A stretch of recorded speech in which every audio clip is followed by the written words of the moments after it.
It's Monday, and the next City Skylines 2 developer diary and feature highlight video have dropped, this time covering climate and seasons. And though this developer diary is short, it discusses some very important game mechanics. But it's not just what the diary says that's important, but also what it doesn't say. The TLDR version, weather and time of day are functional, not just mostly cosmetic as they were in City Skylines. There are 3 climate types in the game: temperate, continental, and polar. All of the available climate options have 4 distinct seasons. Every map has unique weather patterns based on its climate. Weather impacts your citizens' behavior in terms of the types of activities that they'll do, the energy utilization of your city, the work that the road maintenance building will do, and the accident prevalence in your community. Time and seasons are now clearly articulated and understandable, and 3 natural disasters come with the base game, and they can be disabled on the main menu when you load into or start a city. But there's a ton more to each of these topics, and I have thoughts on things that aren't directly discussed. So in today's video, we're going to deep dive into the developer diary, then we'll go over the feature highlight video and see what secrets we can decode, and I'll let you know my reactions along the way. So let's dive into the developer diary, starting with climate and weather.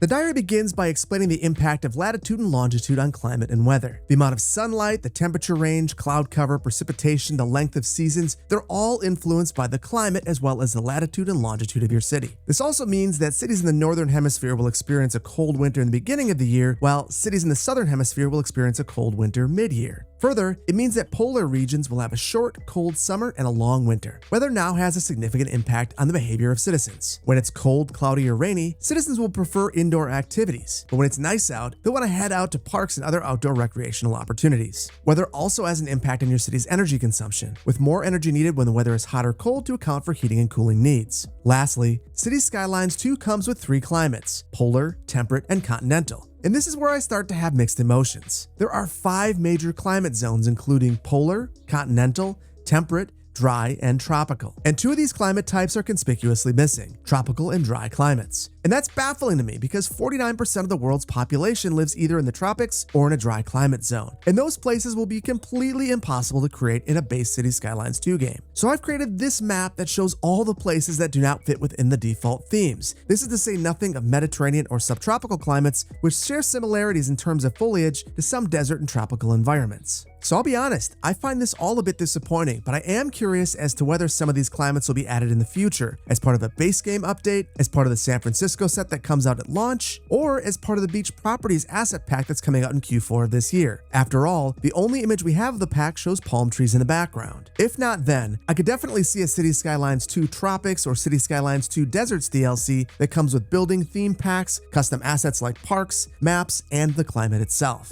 And I personally hope that if they're doing it that way, it comes around sooner than later. All that said, I can't help but wonder what would happen if we create a map with a tropical latitude and longitude. Nothing has been mentioned about making maps yet, but it makes me want to know what the editor button in the main menu is all about. Next, the diary discusses time and seasons. And in City Skylines 2, time is much easier to understand than it was in City Skylines. 1 day-night cycle equals 1 month, each season lasts 3 days, and 12 days equals 1 year. At normal speed, an in-game day takes about an hour, so you'll have plenty of time in each season, assuming you don't speed along at 3 times speed like I'm sometimes guilty of. And on that note, there are 3 different speeds that we're all familiar with, the same ones that were available in City Skylines. And this all made me curious about the day-night cycle in City Skylines, specifically how long a full cycle was. The City Skylines fandom page states that 1 full cycle is approximately 113 in-game days, so it's kind of amazing to see the difference here. And as was confirmed in the Traffic AI developer diary, City Skylines 2 contains rush hour traffic that corresponds to the time of day. And finally, as I mentioned earlier, seasons impact weather, which impacts citizen behavior in terms of the types of activities that they'll do, the energy utilization of your city, the work the road maintenance buildings will do, and accident prevalence.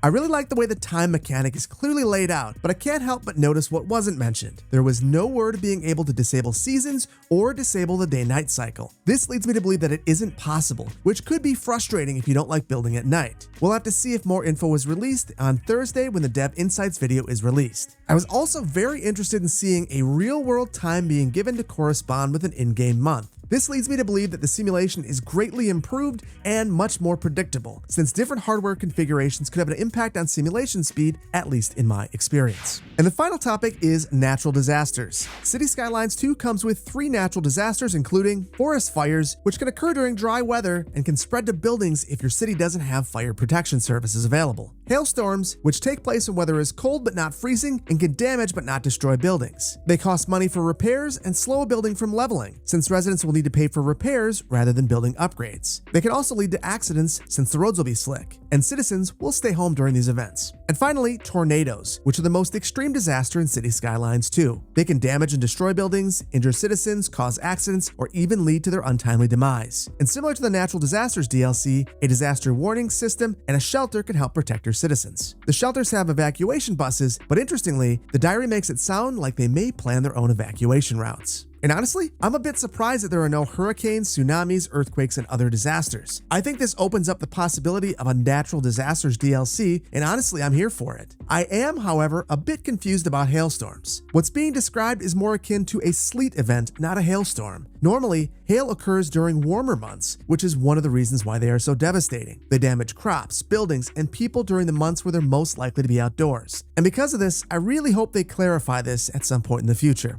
And before we move on to my final thoughts, let's take a look at the feature highlight video.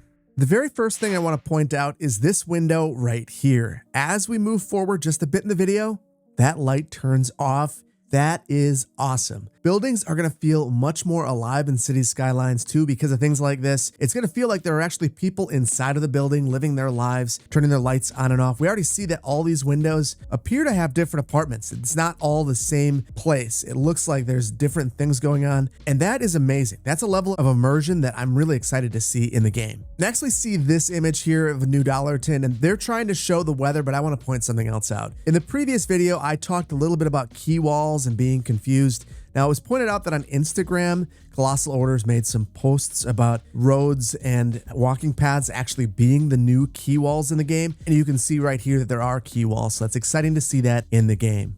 Now, the point of the next few screens is to show the different climates that I think we're going to see. I think we're looking at a temperate climate here. So lots and lots of evergreen trees and deciduous trees. And then we see what I assume is a continental climate. And it seems like there are fewer trees here, maybe more prairie, lots and lots of really beautiful mountains. This might be the map from Scotland. And then we get here, which may be our polar climate. It might just be one of the other two in the winter time. But I want to point out one thing here that's really interesting. We've got a bunch of trees down here, and they look like summertime trees. All the leaves are on them. And this is something that I think is still very beta in the version of the game that we're looking at right now. So it seems like there are no leaves falling off trees. It seems like snow's not accumulating on trees, and it's not accumulating on a variety of textures. But for the textures that it is accumulating on, it looks very good. For instance, this to me looks like the very start of a snow. So that's why it's still a little bit green through here. It looks really, really good. Earlier in the video, I expressed a little bit of curiosity about whether or not we'd be able to control weather or seasons. Now, this series of images makes me wonder if indeed we are going to be able to control that, because right now it's a nice, clear, summer-looking day, and then we get some rain, and right after that, we get some snow. So I'm not sure if these are dev tools or if these are tools that are going to be available to us, or if they were incredibly patient and all the camera work that we're seeing is actually happening inside of a video editing software. But either way, I'm guessing that this will become a mod, because if we can't control this in the game, it's going to be something that people desire, the ability to control things a little bit. So I am hopeful, though, seeing these shots, that maybe there is some tool in the game that's going to allow us to control these a bit. Now, back to that discussion of things feeling a little beta this time around. We are looking at a snowy environment. You can see that the snow is beginning to accumulate on the hillside back here. Nothing is happening here on what I assume is our transit depot. The ground here is completely green, so the snow's not at all accumulating here. But that's not the star of this. We have a road maintenance vehicle, and as we move forward, we see that this vehicle stops for no apparent reason. All of these cars appear to know that something is right here, and as a result, we are going to pull around this specific stop. So again, more beta things. I am curious though, are we going to see snow accumulating on the roads? Is there a slick spot here? What exactly are they pulling around? Because there is something here, we just can't see it. And now we get to see more interesting winter shots, and we have a dog park over here. Again, no snow, but we got snow in these grassy areas on whatever this is. So I do see that on the sidewalks here, it looks like we have maybe pressed concrete or something.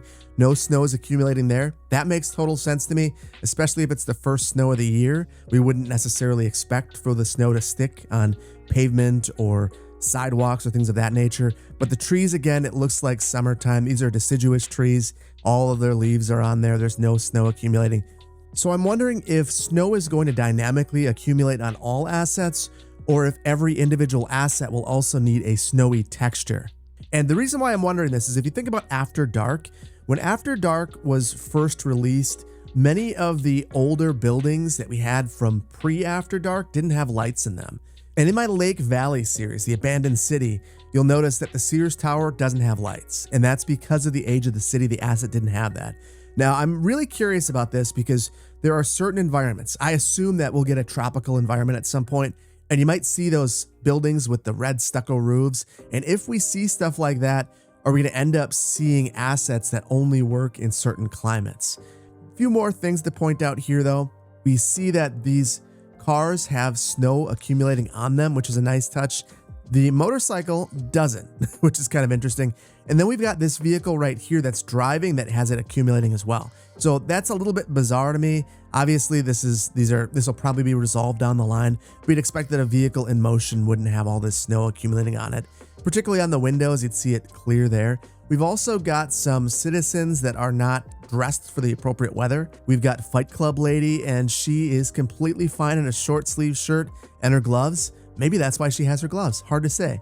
And then over here, it looks like we have Pharrell Williams just hanging out by himself wearing shorts and his hat. Now here we are with a snow truck actually on the road. You can see that we've got a smart car over here because smart cars in City Skylines too. And there is again snow accumulating on the vehicle itself. So as we move forward, there's two things I want to point out, not at all that this car can't see out its front window, but rather that we've got a motorcyclist right here with someone on the bike. So this is the first time that I've seen someone riding a motorcycle in the game, which shows me that this was made using a different build than maybe some of our previous City Skylines 2 videos that we've watched. All of that said, it's very strange to me to see a motorcyclist in the winter. And I am curious if we're going to see a different mix of vehicles during different seasons. And I wouldn't be surprised to see that because we've heard about so much variation, the difference in length of day, the difference in just everything between seasons. So I would expect that we wouldn't necessarily see motorcyclists in the winter, but here we have one. Probably not dressed appropriately either. And then we get this beautiful shot of the city in the winter and people are dressed inappropriately. We've got Vincent Vega right here, just wearing a long sleeve shirt, walking towards a lady wearing shorts and a t-shirt, which I guess is something you might expect to see if it's the first week of spring in Wisconsin and we get our first nice day, but not when it's like this. So obviously this is still being worked on. And here we are in a park and there's a lot of interesting things. Again, more beta stuff right here. It looks like this umbrella's got some issues. Then we've got this guy here with some pretty amazing chops. Absolutely love that. And then we've got Leisure Suit Philip right here, Fight Club Lady again, but that's not what I want to point out. What I want to point out are two things. So we've got these buildings, they look really crisp. So we're a long ways away from them and the buildings still look outstanding. The trees, maybe not so much, but I think that what we're seeing in this image is maybe some LOD issues. So maybe right here, we're seeing that the high-res buildings are available. And I've been curious, maybe the high-res trees aren't really available throughout most of the builds just yet. And you see that in City Skylines, that there are like 2 or 3 different types of LODs. There's one that's really far out, one that's in the middle, and then one where you get really close. The tree looks as good as it's gonna look. And here we get a shot of some lightning and not really much to see here outside of that. I think it's a really cool shot. This looks really awesome. So this is a pretty interesting shot. We're seeing some of our disaster response buildings and our disaster response info view. So I think this is the small shelter. This would be our warning detection building. And then our large shelter. Looks like a large shelter is being placed, about $315,000. Don't know what that means. It seems like that's a lot of money, but that's because I'm thinking in City Skylines $1, which have no bearing or relation to City Skylines 2. Then we're taking a look at this menu right here, shelter availability. I'm really curious about what this actually means because it wouldn't seem to make much sense to me right now. 0 sheltered citizens, 1,000 capacity. What is that relative to? Because this city has a lot of people, and if you need to have good coverage, does that mean having capacity for every single citizen? 50% of the citizens? That's got to mean something, so I'm guessing that that's not fully implemented just yet. And then we're looking at these two. We have the emergency shelter coverage and the building damage. So the emergency shelter coverage is the network. So as we look at the roads here, that's the green. The other one, the building damage, is actually on the buildings themselves, on the object. So it looks like this whole city just got hit by a disaster, which I think is fascinating. The one thing that I hope changes is these colors are very similar. So if you were just to quickly glance at this, I think it could be confusing. I'm guessing that some of these things are going to be changed. If not, that's something that I think we're going to have to really pay attention to toggling things on or off, because the colors do look very, very similar. And then we're going to look at this shelter here, and I've got a couple of thoughts. First of all, we see that snow is not accumulating on the shelter itself or on the ground that is a part of the shelter, but it is accumulating here on this bush. And that makes me think that snow must be asset specific. It doesn't actually accumulate on things. It is a texture that is a part of every individual asset. And maybe this bush right here is something that has already had the snowy variation of it created. We're also seeing this tree here that looks like it's either a dead tree or potentially a winter variation of this tree. I'm leaning towards winter variation because it looks like maybe there's snow here or something. So we'll have to keep an eye out for that. That is something I'm very, very curious about. We're going to see a couple of interesting things in this shot. We have a car that's about to spin out. We can't see why, and I'm going to be very curious to see if snow accumulates on the roads, if we actually see slick spots on the roads.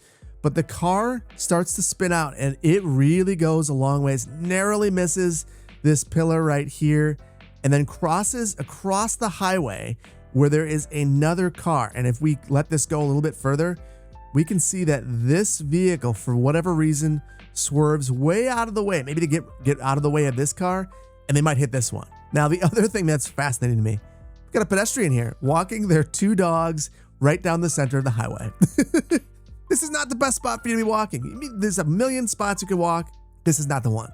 And then here we have our most devastating disaster in City Skylines 2, a tornado. And they look a ton better than they looked in City Skylines 1. The one thing that's very curious to me is that this is the most devastating disaster in City Skylines. We've got the 3, we've got fires, hail, and tornadoes. It kind of feels like a Midwesterner's version of City Skylines because that's all that we really see. I guess that and flooding. But those are our 3 disasters, really. So very, very interesting. I will look forward to more being in the game because this isn't it. Obviously, we're missing earthquakes. We're missing lightning strikes. I'd love to see hurricanes, like I mentioned, and tsunamis. Of course, how can I forget tsunamis? Here we're seeing some weather damage to buildings. So I want to say that this is from a hailstorm. So I've mentioned this earlier on in the video. This is not when I would expect to see hail. Hail actually occurs in the middle of summer. You might actually see hail with a tornado, with a thunderstorm. And I've lived in multiple places where hail is very prevalent. We have it here in Wisconsin where I am. When I was in Colorado, that's part of Hail Alley. So it was something that you would commonly hear about in the summer. You'd actually hear that a whole car lot got hit with hail and they would liquidate their vehicles because of all the hail damage. So that doesn't happen in the winter. It doesn't happen right after snowy season. Usually it's when it's hot and humid out. So I'm going to be very curious to see if hail gets fixed or if it's called something else. This to me sounds a heck of a lot more like sleet, which can be very damaging, not as damaging to buildings as hail is, but sleet occurs kind of on that edge of fall and winter or winter and spring. And it can be very devastating because it's very heavy. It can break roofs, it can break power lines. It can be very, very bad, but that's what would actually occur this time of year, not hail. And then we get this beautiful shot of the city. I really, really love the lighting effects that we're seeing right here. There is one curiosity that I have though looking at this image, and I want to know in the comments if you've seen any images where the centers of roundabouts are decorated. Right here, we've got a roundabout and it's completely bereft of any landscaping. And that would be something I would expect to see in there. And I'm going to be curious to know, because this is part of the road, if we're able to decorate it or not. We'll have to keep an eye out for that. But if you've seen any roundabouts with landscaping, let me know which video. Let me know if you have. Here we get a beautiful shot of the city in the winter, but there's one thing that I'm very curious about. The water looks like it's summertime. There's no ice, there's nothing happening in here. And I know it's a river, but when you would see slow moving parts of a river, you can see ice form on them. So I'm gonna be very, very curious. Are we gonna see ice forming on bodies of water? Lakes especially, that's something that is kind of a pastime in places that have snowy weather, is we will actually have contests to see when lakes freeze over. It's something that there are records kept of. And it's because that freezing of the lake means activities can actually occur on there. So that's something that there'll be sculpture building things, ice fishing, all sorts of things that'll happen in the wintertime on the bodies of water. So I'm hoping that we do see a little bit of freezing on some of the bodies of water. We'll have to see. And look at this, we get one of our first shots of the Northern Lights. And that's something I really love in City Skylines, is that they have the Northern Lights in here. It looks magical. Honestly, it looks like a scene out of Frozen, but it looks absolutely outstanding. I love all the detail in the mountains. I love everything about what I'm seeing right here. They've really nailed the natural environment, at least in my opinion. It just looks so much better than it did in City Skylines. It's gonna be hard to develop some of these areas because of how beautiful they are. So right here, this looks like it's potentially a staircase to the road. We see some cut and fill happening with the roads here, and then the path is turning into a key wall, and it's coming down right here, and it looks really, really good. I'm just very curious. What are we seeing here? Is this a ramp? Is this stairs? We'll have to wait and find out, but there's something interesting happening here, the connection between the pedestrian path and the road. And then lastly, I just wanted to focus on this shot. We get to see that there's a little bit of the highway here, but we get the northern lights, the setting sun, and just a really stunning natural environment. Really happy that they've really nailed this part of the game. And now for my final thoughts. I feel like today's topic sets up a number of DLCs and mods, and there'll be a ton of cynical takes out there because of that. So here's my positive one. Colossal Order focused on making implementation of future features possible, which is why some feel incomplete right now. For example, after City Skylines was released, it wasn't possible to make seasons change or make time of day more than surface level. The base game just wouldn't support it. They are taking the lessons that they've learned and not boxing themselves in this time around. The things that are missing, themes and climates, they can be added later on and will be fully functional. So this makes me hopeful that things will be fully fleshed out more in the future. That said, I do hope it gets sorted sooner rather than later. But what do you think about the new climates and seasons? Let me know down in the comments. Or if you're bashful, consider dropping an emoji representing your favorite season for the sake of engagement. And hit the like button if you enjoyed the video. Thanks again for joining me for another one of these deep dives. Remember that we're doing this every Monday until City Skylines 2 comes out. Thank you for joining me, and I can't wait to see you in the next one. Take care. Bye-bye.